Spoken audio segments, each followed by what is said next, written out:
should be in jail when the election start. The elections are in October.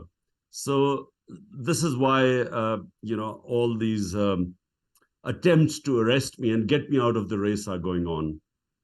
And so, what do you think the timing is likely to be? Sometime before the end of the government's term, but do you think an arrest may come in the next few hours or few days? What do you know about that?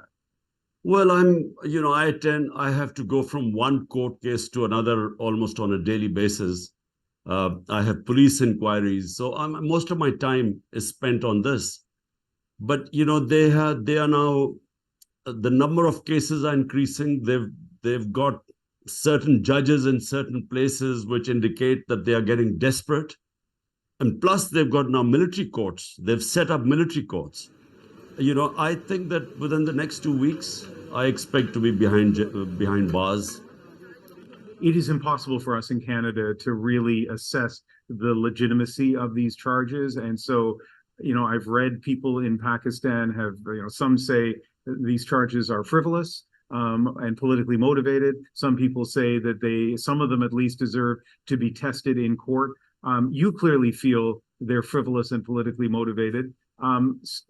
So how confident are you in the legitimacy of the court system to handle these cases? Well, in the past, Ian, let me just tell you that in the past, whenever we've had a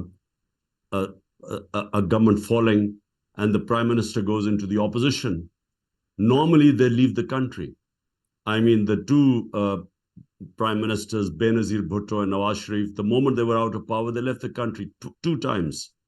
So this is the only time that the ex-prime minister is not leaving the country. And it's because I believe that whenever these cases go on trial, I'll be proved right. I mean, these are bogus cases. The only thing is that from the government's point, the reason why they are piling up these cases is because of the elections coming up. And what they hope is that they would get a conviction in one of the cases, and I will go into appeal to the Supreme Court. But meanwhile, the elections will be over and I would be disqualified for the elections. So this is why this whole exercise is going on. Pakistan is in a politically, strategically sensitive part of the world. It is a nuclear power. There are a lot of reasons for the West to want stability in Pakistan. What needs to happen for there to be that stability? Well, what are supposed to be the Western values? And Western values are democracy, rule of law, free speech, no arbitrary punishments, custodial torture, all these things, protecting the fundamental rights, the human rights of the people. These are Western values. All these are being violated in Pakistan. We have no democracy now. We have an undeclared martial law. 10,000 of my workers are in jail today. All my senior leadership is either in jail or in hiding. And I have 180 cases and increasing. And worst of all, there were 25 people who were unarmed protesters who were killed on the 9th of May, or 9th and 10th of May. No inquiry done on the killing of Pakistani citizens, and about over 100 have bullet wounds.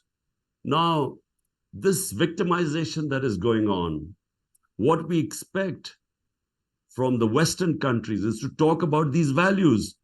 The only way we will have stability in Pakistan are free and fair elections. And unfortunately, all this effort right now going on by basically the establishment is not to have free and fair elections, so that the biggest party, which has over 70% approval rate in the country today, that party is now trying to dismantle it. So you won't have free and fair elections. And if you don't have free and fair elections, you won't have political stability.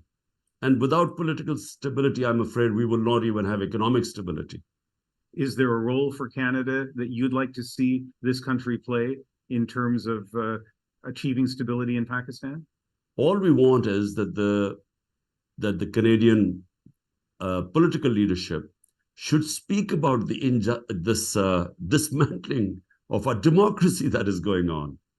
I mean, all the values preached by the Western countries, and especially when they criticize China or Russia on human rights, all human rights are being violated. So that's all we want. We want them to speak out against the dismantling of our democracy and the violation of human rights. Mr. Khan, thank you very much for speaking with us tonight. I appreciate it. Thank you, Ian.